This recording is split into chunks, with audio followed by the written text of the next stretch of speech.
إن الحمد لله نحمده ونستعينه ونستغفره ونؤمن به ونتوكل عليه ونعوذ بالله من شرور أنفسنا ومن سيئات أعمالنا من يهده الله فلا مضل له ومن يضلل فلن تجد له وليا مرشدا وأشهد أن لا إله إلا الله وحده لا شريك له ولا ضد ولا ند ولا مثيل له ولا مثال له وأشهد أن سيدنا ومولانا ومعلمنا ومرشدنا ومخرجنا من الظلمات إلى النور محمدا عبده ورسوله أرسله الله بالحق بشيرا ونذيرا وداعيا إلى الله بإذنه وسراجا منيرا فقد بلغ الرسالة وأدى الأمانة ونصح الأمة وكشف الغمة فترك أمته على المحجة البيضاء ليلها كنهارها لا يزيغ عنها إلا هالك اللهم صل وسلم وبارك عليه وعلى آله وأصحابه وأزواجه وذرياته أجمعين أما بعد چند سماجی یا مجلسی برائیاں سورہ الحجرات کی روشنی میں بڑی پیاری صورت ہے. اس پہ انشاءاللہ 3-4 عنوان لے کر ہم بات کریں گے. اس کے مختلف جو موضوعات ہیں اس میں جو لیے گئے ہیں. تو انما المؤمنون اخوۃ فاصلحوا بین اخویکم، در حقیقت مومن آپس میں بھائی ہیں اور تم جب کبھی دیکھو ان میں کوئی مسئلہ ہے، کوئی تنازع ہے تو اپنے بھائیوں کے درمیان صلح کروا دیا کرو اور اللہ کا تقوی اختیار کرو تاکہ تم پر رحم کیا جائے. اب اس ایمانی اخوت کو 2 اخوتیں ہیں. ایک ایمانی اخوت کہ فلاں ہمارا مسلمان بھائی ہے، اور ایک ہے انسانی اخوت یا ایھا الناس انا خلقناکم من ذکر و انثی. وہ آگے چل کے آئے گا اور یہ اللہ کے رسول صلی اللہ علیہ وسلم کا جو خطبۃ الوداع تھا وہ اس کا موضوع بھی یہی تھا اصل کہ ایک انسانی اخوت ہے، تمام انسان آپس میں بھائی ہیں، اور ایک ایمانی اخوت ہے، تمام ایمان والے آپس میں بھائی ہیں. اس ایمانی اخوت کو کوئی چیز زک پہنچائے یا خراب کر دے، اثر انداز ہو، تو اس سے روکنے کے لیے پھر کچھ وہ مجلسی برائیاں بیان کی گئی ہیں جن کو ہم عام طور پہ کرتے ہیں لیکن ہم کوئی انہیں خطرناک چیز نہیں سمجھتے. ایمانی اخوت کی اہمیت کا حال یہ ہے کہ اللہ کے رسول صلی اللہ علیہ وسلم فرماتے ہیں کہ لا تدخلوا الجنت حتی تؤمنوا، تم جنت میں داخل نہیں ہوگے یہاں تک کہ تم ایمان والے نہ ہو. ولا تؤمنوا حتی تحابوا، اور تم ایمان والے نہیں ہو سکتے جب تک کہ تمہارے اندر آپس میں محبت نہ ہو. الا هل بلغتکم ادلکم الا هل ادلکم علی شیء اذا فعلتموه تحاببتم، تو کیا میں تمہیں وہ چیز نہ بتاؤں کہ اگر تم اسے کرنے لگو تو تمہیں آپس میں محبت ہو جائے. اور وہ افشوا السلام بینکم، آپس میں سلام زیادہ کیا کرو، اس کو عام کر دو. اور اس میں بڑی تاثیر ہے، سینوں کو صاف کرنے میں سلام کی بڑی تاثیر ہے. کبھی آزما کر دیکھیے گا. تو تم جنت میں نہیں جا سکتے جب تک کہ مومن نہ، اور مومن دیکھیں نا، ایمان یہ جو کلمہ ہے نا، جیسے کسی چیز کی تاثیر ہوتی ہے نا، میگنیٹ ہے تو وہ لوہے کو کھینچے گا، اور لوہا ہے تو وہ میگنیٹ کی طرف کھینچ کے جائے گا. یہ دونوں کا تعلق اس کلمے کی نسبت سے ایک مومن دوسرے مومن کی طرف اسی طرح کھینچتا ہے. اگر ایمان ہے تو یہ کشش ہوگی، نہیں ہے تو نہیں ہوگی. اب اس ایمان کو، اس آپس کی محبت کو، مسلمانوں کی محبت کو جو ڈیمیج کرنے والی چیز ہے اس کا ذکر ہے. یا ایھا الذین آمنوا لا یسخر قوم من قوم، اے ایمان والو کوئی مردوں کا گروہ دوسرے مردوں کے گروہ پر کا تمسخر نہ اڑائے. قوم یہاں اس سے مراد مردوں کا مجموعہ ہے، مردوں کا کوئی جمگٹا، مردوں کی کوئی گیدرنگ ہے تو اس میں. اور ولا نساء من نساء، اور نہ عورتیں عورتوں کا تمسخر اڑایا کریں، یعنی عورتوں کی مجلس میں۔ عام طور پہ ہم اکیلے اس طرح نہیں کرتے، ایک بندہ ہمارے ساتھ بیٹھا ہو، ہم دو یا تین ہو تو بھی ہم عموماً ایسی حرکت نہیں کرتے، لیکن جب ہم کبھی ولیمے پہ، کسی شادی کی مجلس میں، کہیں اور اکٹھے ہوتے ہیں تو پھر وہ جو پہلے ہمارے ساتھ 1 گھنٹہ بیٹھا رہا ہے اور ہم نے اس کا تمسخر نہیں اڑایا، جو ہی ہم 5-10 بندے ہو جاتے ہیں تو بس ایک آدھ اس کو ہٹ کرتا اور باقی سارے پھر اس کو فٹ بال بنا لیتے ہیں، یعنی یوں سمجھتے ہیں کہ یہ کوئی بات نہیں ہے۔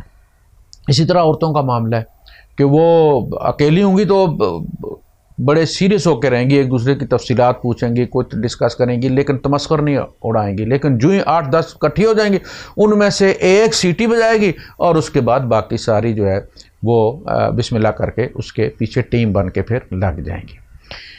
تو یہ تمسخر، اس کی بھی کچھ وجوہات ہیں۔ اچھا، بعض دفعہ ایسا ہوتا ہے کہ ایک بندے کا دوسرے بندے کے ساتھ وہ تعلق ہوتا ہے کہ وہ اس کا تمسخر برداشت بھی کر جاتا ہے، یہ تعلق کی نسبت سے ہوتا ہے، لیکن ان دونوں کے معاملے کو دیکھ کر جب وہ تیسرا چوتھا بندہ کودتا ہے اور وہ سمجھتا ہے کہ وہ بھی یہ تمسخر کرے گا تو اگلا محسوس نہیں کرے گا، تو وہ مائنڈ کر جاتا ہے، اس لیے کہ اس کے ساتھ تو وہ تعلق ہی نہیں نا، کہ وہ بے تکلفی ہی نہیں ہے۔ تو آپ آگے بیٹھے مجلس میں، آپ نے خامخواہ کسی پہ تبصرے کرنے شروع کر دیے۔ اسی طرح خواتین کے معاملے میں بھی ہوتا ہے، 1-2 خواتین کا آپس میں مذاق ہوگا، لیکن مجلس میں اب وہ پوری مجلس ہی اس پر حملہ آور ہو جائے گی تو وہ ریئیکٹ کرے گی، پھر بات بڑھے گی۔ ہو سکتا ہے وہ بھی آپ کے بارے میں بہت کچھ جانتی ہے، وہ بھی آپ کی کسی کمزوری پر تبصرہ کر دے، پھر مرچیں لگ جاتی ہیں، پھر آگ لگ جاتی ہے، پھر ہاتھا پائی ہوتی ہے، بال کھینچے جاتے ہیں، میک اپ خراب ہو جاتے ہیں۔ تو ضرورت کیا ہے اس چیز کی؟ یہ کوئی اتنی اپنی حدود کے اندر رہے ہر بندہ۔ تو تمسخر ہوتا کس چیز کا ہے؟ اب دیکھیں، تمسخر جو ہے نا، اس کے پیچھے اصلاً تکبر اور غرور ہوتا ہے۔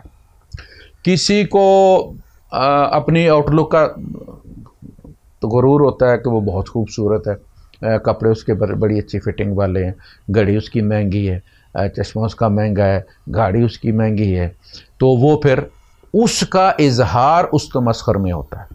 دوسرے کی گاڑی کا تمسخر اڑانا، کسی اور چیز کا، ایون کہ قد کاٹ کا، تو یہ پھر اس کے پیچھے اصل جو وجہ ہے وہ تکبر ہے۔ حالانکہ جو بھی ہے ہمارے پاس، وہ جاتے ہوئے دیر نہیں لگتی، اللہ سے ڈرنا چاہیے۔ اللہ بادشاہ ہے، بعض دفعہ وہ بڑے بڑے گناہ بھی برداشت کر جاتا ہے، لیکن بعض دفعہ وہ چھوٹی بات پہ بھی ایکشن لے لیتا ہے۔ یہ بادشاہ کا مزاج ہے، اور وہ حقیقی بادشاہ ہے۔ آپ کو اپنی صورت پر اگر ہے اور دوسرے کی صورت کا یا جسمانی ساخت کا آپ کوئی لنگڑا کے چلتا ہے اور اس کا آپ مذاق اڑا رہے ہیں، تمسخر کر رہے ہیں، تو بس گاڑی کے ایک ایکسیڈنٹ کی ضرورت ہے، شیشہ پھر جائے چہرے کے اوپر تو آپ بھی خوفناک ہو جائیں گے، ٹانگ ٹوٹ گئی، لنگڑے ہو جائیں گے۔ یہ کوئی ایسی تو چیز تو نہیں ہے جو آپ کو مستقل ملی ہوئی ہے۔ اللہ سے ڈرنا چاہیے، یہ بڑا خطرناک معاملہ ہے۔ اس کی غربت کا مذاق اڑا رہے ہیں، ہو سکتا ہے کل آپ اسی جگہ کھڑے ہیں۔ امیر اور غریب تو اللہ نے بنا رکھا ہے نا، اللہ نے سنبھال رکھا ہے۔ وَأَنَّهُ هُوَ أَغْنَى وَأَقْنَى۔ وہ ہمارے ایک دوست تھے، رشتہ دار ہی تھے، تو انہوں نے ویزا بھیجا، کمپنی تھی ان کی، ویزا بھیجا انہوں نے، تو بندے نے جو ہے وہ اس دوران ویزے کا جو پروسیس چل رہا جس طرح سے، تو 2-4 مہینے گزر گئے، اس دوران اس بندے نے داڑھی رکھ لی۔ تو جو ہی انہوں نے ویزا نکالا اور پھر اس بندے کی اصل انہوں نے دیکھی، تو کہنے لگے کہ یار انہوں نے تو تمہیں ایئرپورٹ پر ہی دہشت گرد سمجھ کے تو رکھ لینا ہے، یہ کیا کیا ہے تم نے؟ اچھا، خدا کا کرنا یہ ہوا کہ یہ بھی پاکستان گئے ہوئے تھے، جو ارباب ہے جس نے ویزے نکلوائے تھے، یہ بھی پاکستان گئے ہوئے تھے۔ اچھا، دونوں واپس آئے ایک ہی فلائٹ میں، تو رستے میں انہیں جھڑکتے رہے کہ یہاں ذرا سختی ہے تو داڑھی پہ کنٹرول کرنا چاہیے تھا، تم نے یہ کیا۔ خدا کا کرنا ایسا ہوا کہ ایئرپورٹ سے وہ جو داڑھی والا ہے وہ تو جھٹ پٹ نکل گیا، ان کے خلاف کسی نے جھوٹا کیس کر دیا ہوا تھا پیچھے، کوئی فلسطینی تھا چیک کا، اور ان کو انہوں نے پکڑ لیا۔ اچھا، اگلے دن چھٹی بھی تھی، جمعہ تھا، تو ان کو پھر جب وہاں جمعہ ہفتہ بھی رہنا پڑا اور پھر اتوار کو جا کے تو ان کو وہاں سے نکلوایا گیا. تو ہم سارے ان سے کہتے تھے کہ دیکھ لیں آپ نے اس کے ساتھ یہ حرکت کی تھی اور وہ تو بالکل نکلا ہے. یہ ایسا ہوتا ہے دنیا، اس طرح نہیں کرنا چاہیے. اسی طرح خواتین کا معاملہ ہے، ان کو بھی کسی کے قد کاٹ کا، کپڑوں کا، بولنے کے انداز کا تمسخر اڑانے کی ضرورت ہے. یہ ہیں مجلسی، یعنی یہ ہمیشہ مجلس میں ہوتی ہیں. تو یہ مجلسی بیماریاں ہیں. یا ایھا الذین آمنوا لا یسخر قوم من قوم عسیٰ ان یکونوا خیرا منہم. بھئی ہو سکتا ہے کہ وہ تم سے بہتر ہو، وہ تم جس چیز کو، اس کی کمزوری کو ٹارگٹ کر رہے ہو، اس کے اندر اس کے سوا اور بہت ساری خوبیاں بھی ہوں. اور پھر یہ بھی ہو سکتا ہے کہ اللہ کے نزدیک وہ تم سے بہتر ہے. یہ تم نہیں جانتے کہ قیامت کے دن کیا معاملہ ہوگا. وَلَا نِسَاءٌ مِّن نِسَاءٍ عَسَىٰ أَن يَكُنَّ خَيْرًا مِّنْهُنَّ. اور نہ عورتیں عورتوں کا تمسخر اڑایا کریں، ہو سکتا ہے کہ وہ تم سے بہتر ہو، جس سے تم سمجھ رہی ہو کہ دنیا جہان کا پتہ نہیں، بڑی وہ ہے، للی سی ہے، اور فلاں. ہو سکتا ہے اللہ کے نزدیک اس کا کیا مقام. یعنی ہمیشہ ڈرتے رہنا چاہیے. فائنل جو بھی ہوگا وہ محشر میں ہی ہوگا، اس دن سے ڈرنا چاہیے. عَسَىٰ أَن يَكُنَّ خَيْرًا مِّنْهُنَّ وَلَا تَلْمِزُوا أَنفُسَكُمْ. اور اپنے آپ کو عیب نہ لگایا کرو. یہ اللہ پاک جب یہ اصطلاح استعمال فرماتا ہے نا، تو جو سمجھتا ہے عربی، یہ سیدھی جا کے دل کو لگتی ہے. تم کسی کو نہیں عیب لگا رہے. وہ کون ہے؟ وہ تمہارا بھائی ہے، وہ تمہاری بہن ہے. انما المؤمنون اخوہ. تم اپنے اوپر الزام مت لگایا کرو، تم اپنے اوپر جو ہے وہ عیب مت لگایا کرو. یہ الزام جو ہے اصل میں کسی چیز کو کسی چیز چپکا دینا ہے. ملتزم وہ جگہ ہے، بیت اللہ کی وہ سائڈ ہے کہ جہاں لوگ جا کے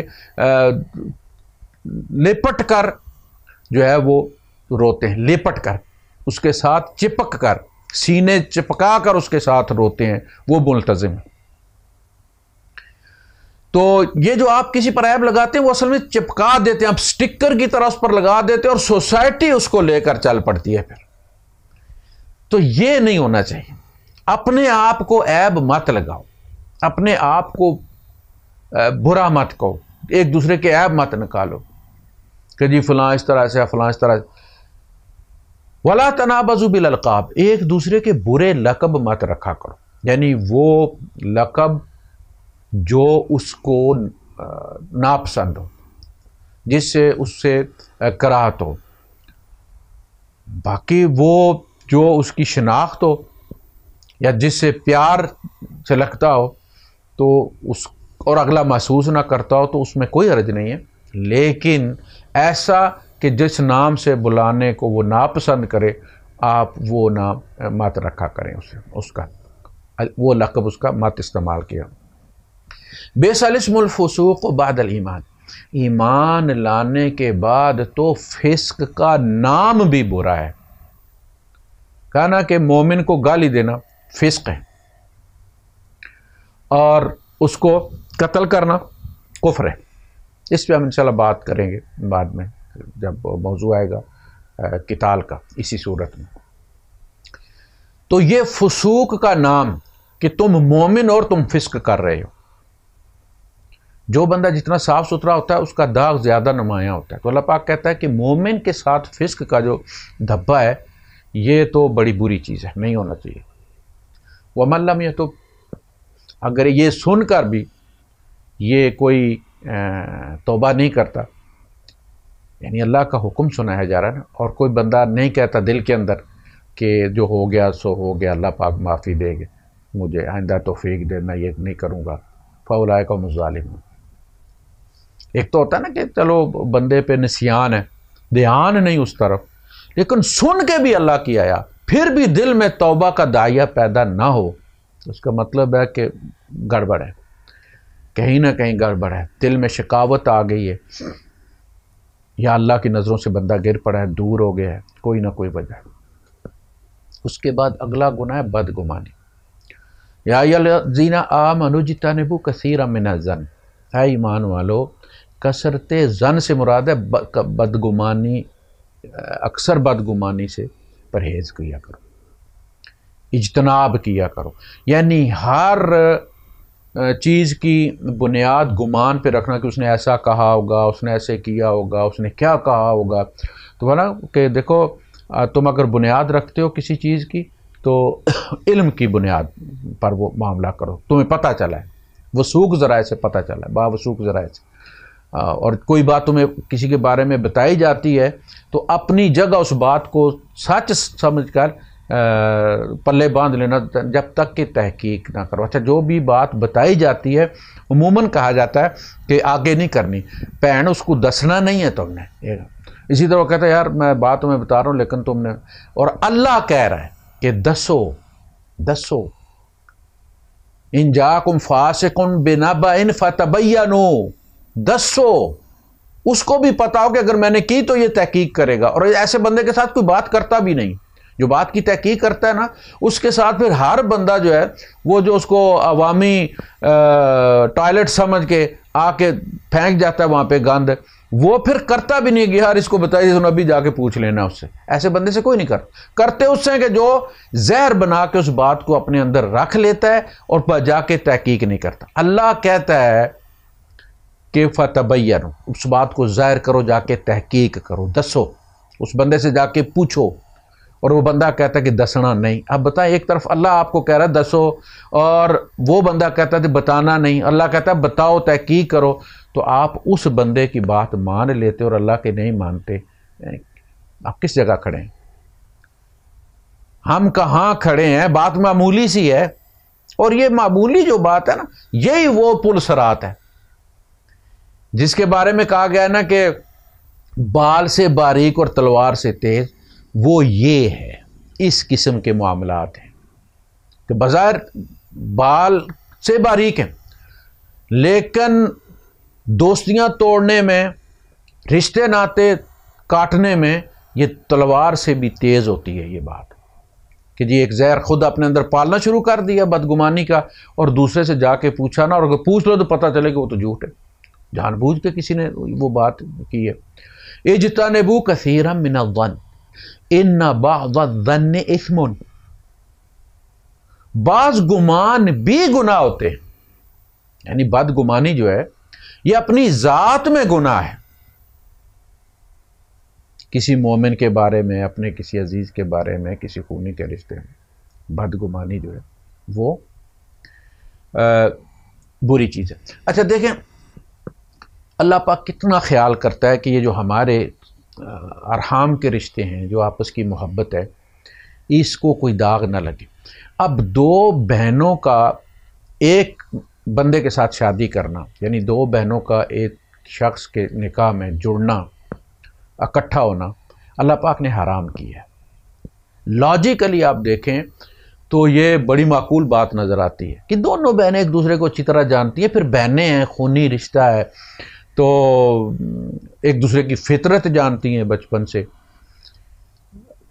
رہی ہیں. بندہ بڑا ہو کے تو منافق ہو جاتا ہے، لیکن جن کا بچپن سے انہیں پتہ ہوتا ہے کہ یہ میری چیز کھا جاتی ہے، یا یہ چگلی لگاتی ہے ابو کو، یا فلاں کرتی ہے، ڈینگ کرتی ہے، پتہ ہوتا ہے نا بہنوں کا، تو یہ بڑا آئیڈیل جوڑا ہو کہ دونوں سوکنے جو ہے وہ ایک دوسرے کو اچھی طرح جانتی ہوں. لیکن سوکن رشتہ ہی ایسا ہے کہ اس میں کبھی بھی محبت نہیں آتی، اس میں غیرت آتی ہے، اس میں مغایرت ہے. یہ کبھی بھی ایک نہیں ہو سکتا، اس میں ٹسل رہتی ہے. امہات المومنین میں بھی ٹسل رہی اور معمولی چیزوں پر رہی. یہ ایسی چیز ہے کہ اس لیے اللہ نے یہ حرام کر دیا ہے کہ یہ رشتے خراب نہ ہو، یعنی بہن بہن کی دشمن نہ ہو، بہن بہن کے خلاف نہ ہو، اس لیے حرام کر دیا. اتنا بڑا اقدام کیا ہے، لیکن ہم چھوٹی چھوٹی باتوں کو لے کر وہ رشتے پھر بھی کاٹ دیتے. یعنی اللہ نے جو احتیاط کی تھی ہم اس احتیاط کو جو ہے وہ ناکام کر دیتے ہیں، اور بہنیں بہنوں سے ناراض ہو جاتی معمولی معمولی باتوں پہ.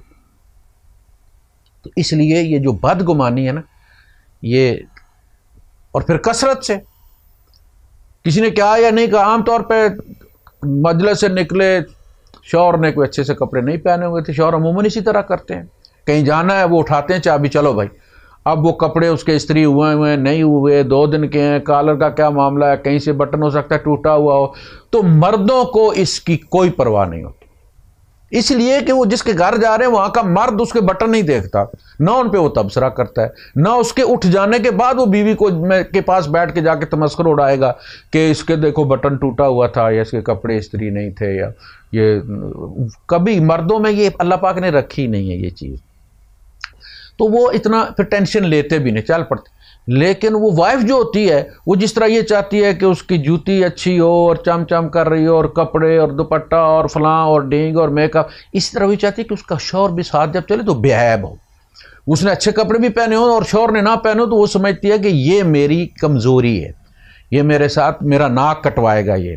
اور پھر وہ کہتی ہے وہ کیا کہتے ہوں گے، یہ بیوی اس کی کیسی ہے، وہ کیا کہتے ہوں گے کہ اس کو کوئی ایسا نہیں. بھائی وہ نہیں کہتے، لیکن بدگمانی کی چرخہ چل پڑتا ہے نا کہ انہوں نے ایسے کہا ہوگا، انہوں نے یہ سمجھا ہوگا. یہ عموماً پھر واپسی پہ گاڑی میں یہ بحث چل رہی ہوتی ہے کہ انہوں نے آپ کے بارے میں کیا تبصرہ کیا ہوگا، ادا مرد کی کہندہ ہوئے گا، ادا بندہ کی کہندہ ہوئے گا. بھائی ادا بندہ کچھ بھی نہیں کہتا، آپ بے فکر ہو جائیں، آپ اپنا معاملہ سنبھالیں. مردوں میں ایسا نہیں ہوتا.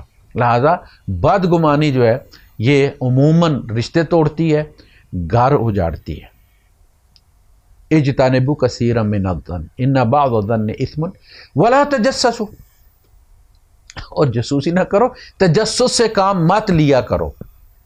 کس کے کیا معاملات ہیں، تمہیں کیا فکر پڑی ہوئی ہے، کون کہاں سے کماتا ہے، تمہارا کیا مسئلہ ہے، میاں بیوی کے تعلقات کیسے ہیں، تمہیں کیا تکلیف ہے.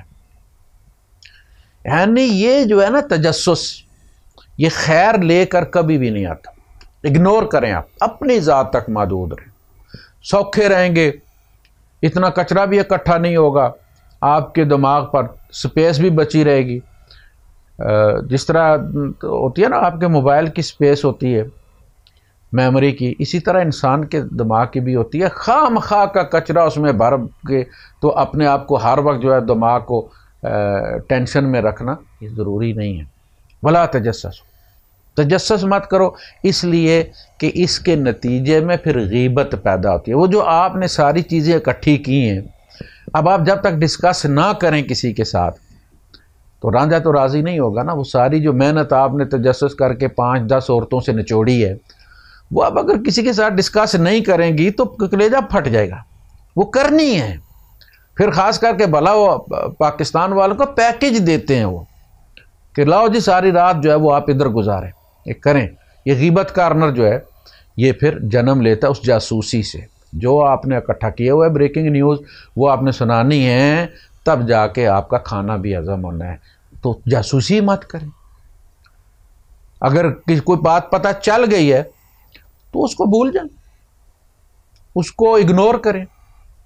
وَلَا يَغْتَبْ بَعْضُكُمْ بَعْضًا، تم ایک دوسرے کی غیر موجودگی میں اس کی بات مت کیا کرو.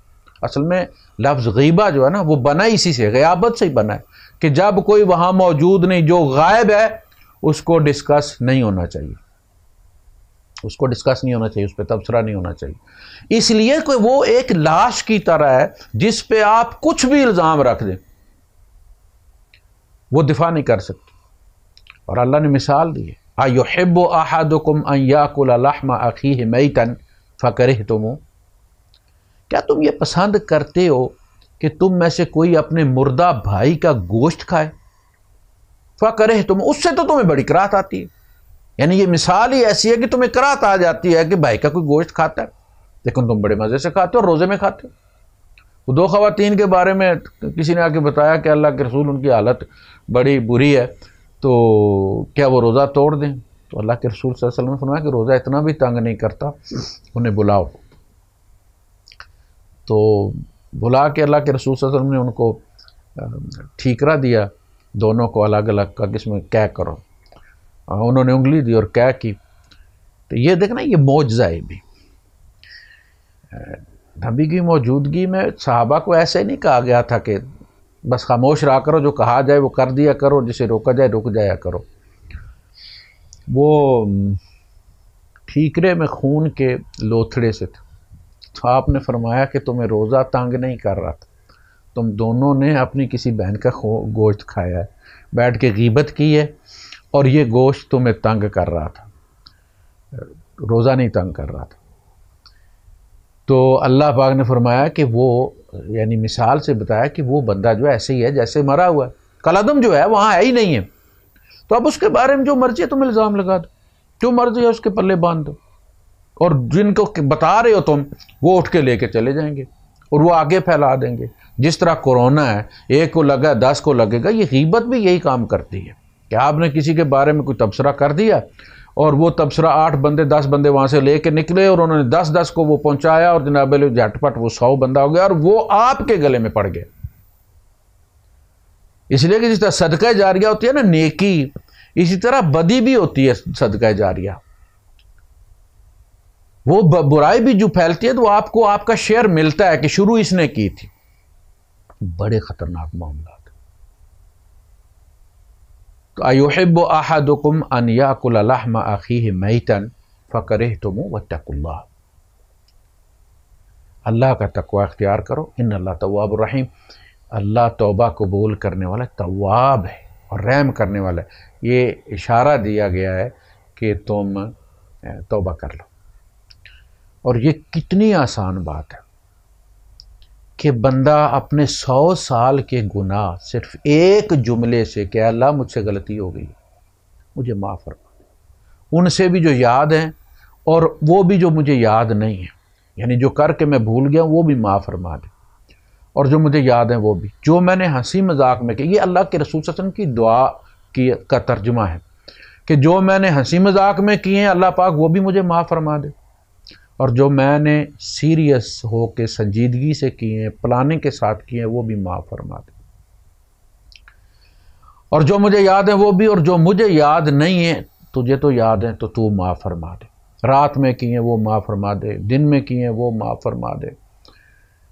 تو توبہ جب سنیں نا کہ اللہ پاک توبہ کی امید دلا رہا ہے تو وہ موقع ہوتا ہے توبہ کرنے کا۔ اللہ کے رسول صلی اللہ علیہ وسلم جب قرآن پڑھا کرتے تھے تو اس طرح پڑھا کرتے تھے نماز میں، جب جنت کی نعمتیں آتی تھی تو روک کے وہاں وہ نعمتیں مانگتے تھے اللہ پاک سے، جب جہنم کی وہ عذاب بتائے جاتے تھے تو وہاں روک کے تلاوت کو پھر اللہ پاک سے کتنی دیر منت سماجت ترلے کرتے رہتے تھے، اللہ مجھے معاف فرما دے اللہ سے، اس کے بعد آگے چلتے تھے۔ یہ ہوتا ہے طریقہ اصلاً کہ ایک چیز آپ کے سامنے آئی ہے تو پھر اسے ایسے ہی سکپ نہ کر دیں، بلکہ اللہ کی اس آفر کا فائدہ اٹھائیں اور توبہ کریں۔ اللہ پاک میرے گناہ بھی معاف فرما دے، آپ حضرات کے بھی، میں نے بھی جو کیے ہیں ہنسی مذاق میں کیے ہیں، سیریس ہو کے کیے ہیں، چھپ کے کیے ہیں، ظاہر کیے ہیں، مجلس میں کیے ہیں، اکیلے میں کیے ہیں، اللہ پاک اس سب معاف فرما دے، اور آپ حضرات کے بھی، سب کے جو سنیں جس تک پہنچے اللہ پاک ان کے بھی گناہ معاف فرما دے۔